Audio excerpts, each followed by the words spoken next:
Mesdames et messieurs, bonsoir et bienvenue dans cette nouvelle édition du soir. Tout de suite, les titres.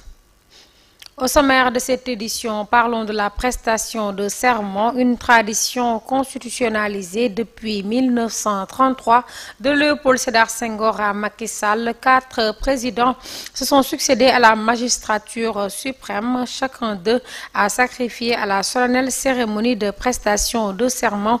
Vous suivrez les détails avec Mansour Diassé dans cette nouvelle édition du soir.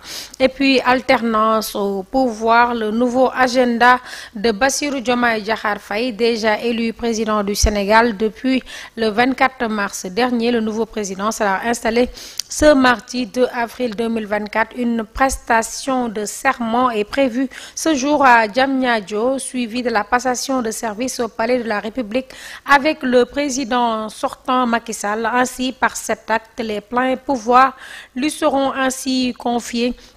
Vous suivrez un récit d'Abdoulaye Dieye dans cette édition. Saisine de drogue ce dimanche 31 mars 2024. Une opération d'envergure a été menée par la brigade mobile des douanes de Koumpentoum relevant de la subdivision de Tambacounda. Entre minuit et 1h du matin, les agents ont réussi à saisir un impressionnant total de 91,84 kg de cocaïne répartie dans 82 paquets. Vous suivrez également les détails dans le développement.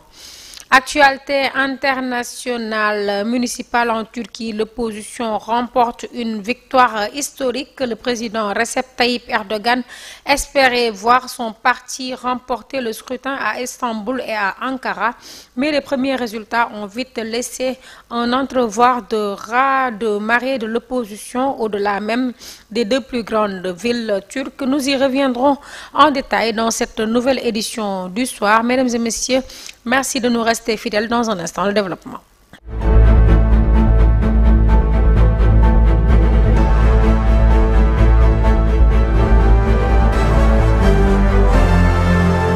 Je vous l'annonçais en titre, prestation de serment, une tradition constitutionnalisée depuis 1963 de Léopold Sédar Senghor à Macky Sall. 4 présidents se sont succédés à la magistrature suprême. Chacun d'eux a sacrifié à la solennelle cérémonie de prestation de serment.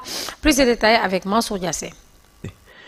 Au Sénégal, la prestation de serment du président de la République est constitutionnalisée depuis 1963. L'article 37 de la Constitution indique en effet que le président de la République est installé dans ses fonctions après avoir prêté serment devant le Conseil constitutionnel en séance publique. De Léopold Sédar Senghor à Macky Sall, aucun président n'a jamais manqué à l'exercice. Le président Léopold Sédar Senghor a prêté serment pour la première fois en décembre 1963 à l'Assemblée nationale devant la Cour suprême. Le président Abdou Diouf a sacrifié à la tradition à la Cour constitutionnelle en 1988 et en 1993. Le président Abdoulaye Wade a prêté serment en 2000 et en 2007 au stade Léopold Sédar Senghor devant le Conseil constitutionnel. Le président Macky Sall a prêté serment au King Fahd Palace en 2012 et au centre des expositions de Diamniadio en 2019. Le président Bassirou Diomaye Faye compte sacrifier cette tradition de prestation de serment le mardi 2 avril 2024 au Centre international de conférence Abdou Diouf de Diamniadio. Le serment sera prêté dans les termes suivants. Selon l'article 37 de la Constitution, devant Dieu et devant la nation sénégalaise, je jure de remplir fidèlement la charge de président de la République du Sénégal, d'observer comme de faire observer scrupuleusement les dispositions de la Constitution et des lois, de consacrer toutes les forces à défendre les institutions constitutionnelle, l'intégralité du territoire et l'indépendance nationale, de ne ménager afin aucun effort pour la réalisation de l'unité africaine. Prestation de serment de Bassirou Diomaye Diakhar Faye, zoom sur le gros texte et le mystérieux collier du grand maître depuis son instauration le 22 octobre 1960. L'Ordre national du Lion du Sénégal incarne la plus haute distinction de reconnaissance au sein du pays. Bassirou Diomaye Faye, nouveau président de la République, va arborer cette distinction après avoir prêté serment serment devant le Conseil constitutionnel. Nous allons à la découverte du fameux serment et le mystérieux collier de la Légion d'honneur avec Sambou Biagui. Comme Macky Sall et ses prédécesseurs, Bassirou Diomaye Faye va enrôler un grand collier et une bande verte qui symbolise sa prise de fonction au poste de président de la République du Sénégal. Le pendentif de l'ordre est composé d'étoiles émaillées blanches à 5 rayons pommetés d'or montés sur une étoile rayonnante en or. Au centre de l'étoile se trouve un médaillon d'or représentant un lion passant vers la gauche avec une étoile, symbole du Sénégal, entouré d'une bande amarante avec comme inscription le nom de l'ordre en lettres dorées. Le pendentif est attaché au ruban par l'intermédiaire de 2 palmes croisées d'argent. Un tournant important qui sera précédé par le serment, un texte hautement symbolique et plein d'histoire que le tout nouveau président de la République va lire. En effet, c'est au lendemain des indépendances que les États africains librement constitués et dotés d'une charte fondamentale, à savoir la Constitution, ont consacré sans précédent les principes fondamentaux de la République en mettant en amont les fondements de la démocratie et en aval les paramètres de gestion du pouvoir politique.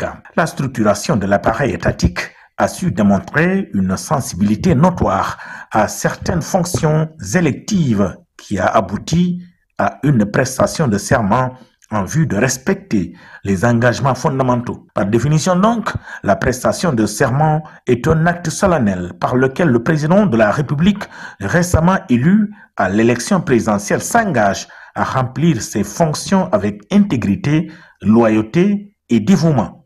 Autrement, la prestation de serment est un symbole de l'engagement des responsables à servir l'intérêt général et à respecter les lois et les valeurs de la République. Elle est également un moyen de garantir la transparence et la légitimité des institutions et des autorités publiques. La prestation de serment devient ainsi un élément clé du processus d'investiture du président élu. L'apparition de la prestation de serment est ancienne, comme l'affirme Émile Bienveniste dans son article « L'expression du serment dans la Grèce ancienne » paru en 1947. Au Sénégal, la formule du serment étant absente dans la première constitution de 1959 et dans la loi constitutionnelle du 26 août 1960, elle fut introduite et approuvée par référendum le 7 mars 1963 à la suite de la crise politique de décembre 1962 et a opposé le président de la République Léopold Sédar Senghor au président du Conseil, Mamadou Dia. Merci Sambou Biagui. Et puis prestation de serment, petite phrase symbolique des juges. Les cérémonies d'installation des présidents sont parfois matinées de quelques phrases de juges. Amsatou Gano est revenu sur les sages et leur discours lors des prestations de serment. Nous l'écoutons. Petite phrase des juges du Conseil constitutionnel lors des cérémonies de prestation de serment. Elles sont souvent d'une telle profondeur comme une coutume ou tradition au Sénégal. Elles sont marquantes. L'exemple le plus parfait, ce sont les mots du juge Kéba Mbaye en 1981 face à Abdou Diouf. Une phrase qui est jusqu'ici la formule la plus célèbre. Les Sénégalais sont fatigués, avait-il lâché. Et il conseillait, c'est le devoir de tous les Sénégalais, de faire preuve de maturité, de garder notre pays de l'aventure et d'assurer son développement harmonieux. Cela ne peut être l'affaire d'un seul homme ou l'affaire d'un seul parti. Cette toute petite phrase semble inspirer les sages du Conseil constitutionnel. En effet, 19 ans plus tard, presque les mêmes mots ont été tenus devant Abdoulaye Wade, le nouvel élu en 2000 par le président du Conseil constitutionnel d'alors, Youssoupha Ndiaye. Les Sénégalais veulent cesser d'être de courageux affamés d'espoir. Ils souhaitaient vivre dans la cohésion, la solidarité et de la fraternité, dans le respect des valeurs de progrès et dans la primauté. En 2012, la campagne électorale émaillée de violence à cause de la tentative du troisième mandat de Abdoulaye Wade avait beaucoup pesé sur la suite des événements. Le 2 avril 2012 de cette année, alors qu'il installait le président Macky Sall au King Fahd Palace, le juge Cheikh Tidiane Diakhaté martèle « Monsieur le Président de la République, c'est en nous la victoire de la démocratie sénégalaise qui a su résister aux turbulences annoncées et amplifiées que seule la maturité du peuple a su écarter. Les présentations et les contingences de tout ordre ont pu dépasser sans remettre en cause le socle de la vie nationale. Mamadou Badjo Camara va installer ce 2 avril le nouveau président de la République, Bassirou Diomaye Faye. Son discours est attendu dans ce contexte où le Conseil constitutionnel est au milieu d'une tempête. Les 7 sages ont été décisifs au cours d'un processus électoral chahuté par une tentative de report de la présidentielle. Je vous l'annonçais en titre, le nouveau agenda de Bassirou Diomaye Diakhar Faye, déjà élu président depuis le 24 mars dernier. Le nouveau président sera installé ce mardi 2 avril. Une prestation de serment est prévue ce jour à Diamniadio, suivi de la passation de service au Palais de la République avec le président sortant Macky Sall. Ainsi, par cet acte, les pleins pouvoirs lui seront ainsi confiés. Les détails avec Abdoulaye Dieye. Bassirou Diomaye Diakhar Faye sera installé officiellement président du Sénégal ce 2 avril après la passation de service avec le président sortant Macky Sall au Palais de la République. Mais avant cela, il fera sa prestation de serment le même jour au Centre international Abdou Diouf à Diamniadio. L'un de ses premiers actes sera son discours du 3 avril, veille de la fête de l'indépendance, date symbolique et on ne peut plus importante dans la vie d'une nation. D'ailleurs, le président Faye va présider le 4 avril 2024 la cérémonie de prise d'armes comme ce fut le cas avec ses prédécesseurs, notamment Abdou Diouf, Abdoulaye Wade et Macky Sall. Après avoir été incarcéré durant 11 mois, puis libéré de prison à 9 jours du scrutin présidentiel, le fils de Ndiaga Ndiaye remporte à 44 ans et dès le premier tour l'élection présidentielle de 2024. Maintenant, les rênes du pouvoir entre ses mains, il devrait trouver la formule magique pour faire oublier les difficultés du régime sortant. Restons dans le même sillage, prestation de serment. Les Sénégalais se prononcent. La prestation de serment du nouveau président Bassirou Diomaye Diakhar Faye est prévue, je vous le disais tout à l'heure, ce mardi 2 avril au Centre international Abdou Diouf de Diamniadio. Les Sénégalais rencontrés n'ont pas de préférence sur le lieu choisi, mais pour la cérémonie, mais pour le plus important, selon eux, demeure la résolution rapide de leurs attentes. Ils sont au micro de Ndella Ndiaye. Le plus important, c'est que cette passation de service avec le président Macky Sall se réalise. C'est ce que nous voulons. Prions le bon Dieu. Comme c'est un président nouvellement élu, ce qui est nouveau est bon pour la société. Nous voulons un gouvernement qui travaille. C'est le plus important. Les jeunes aiment voir un président travailleur. Le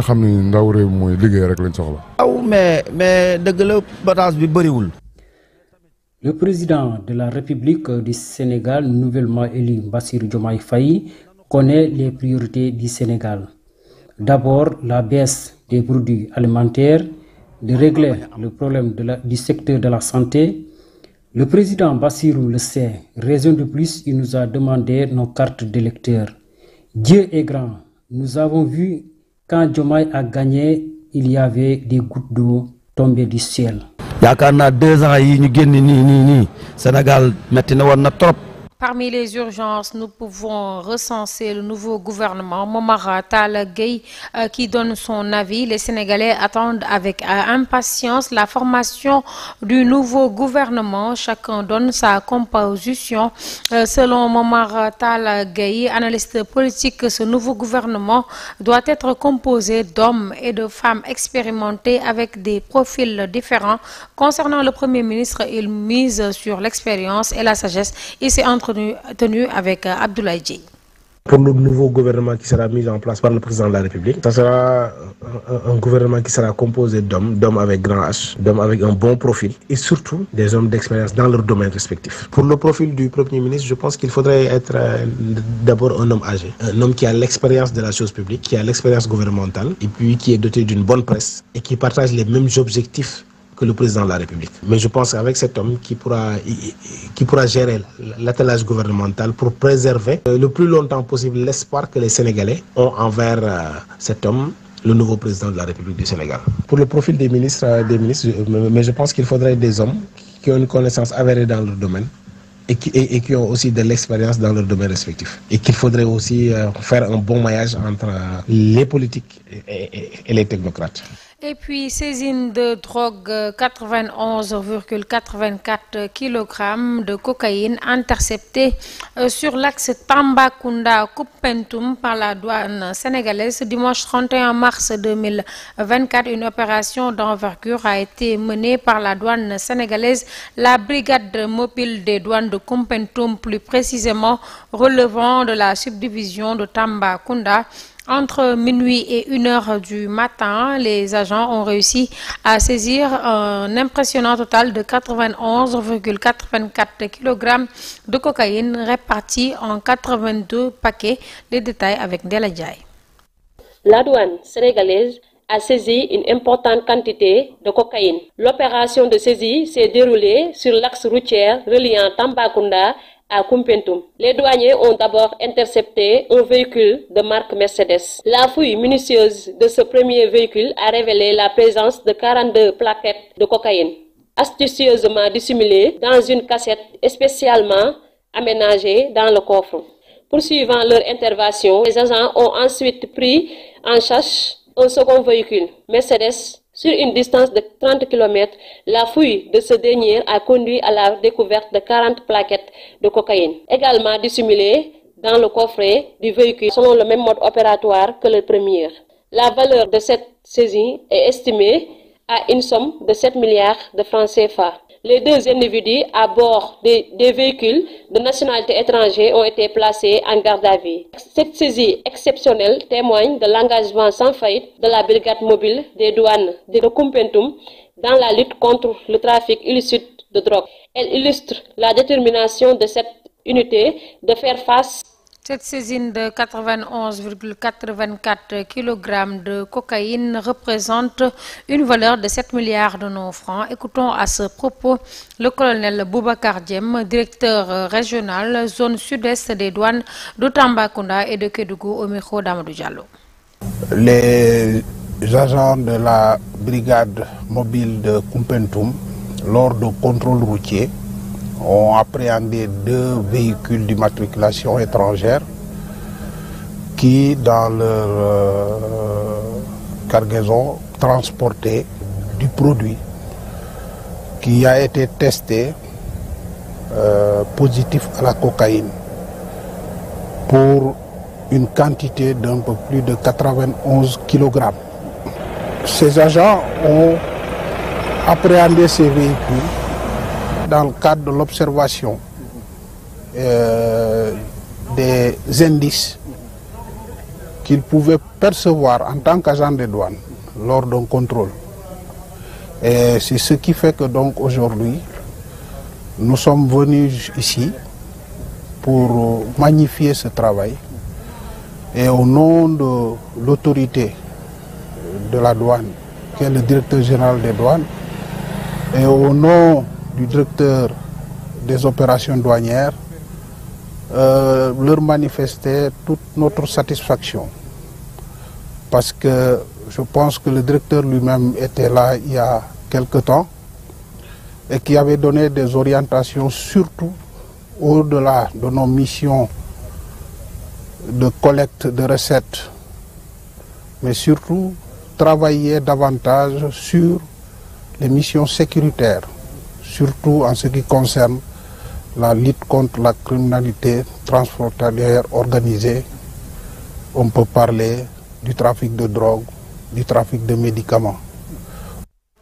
Et puis, chômage au Sénégal, le professeur Mounirou Ndiaye met en exergue les exigences de l'État.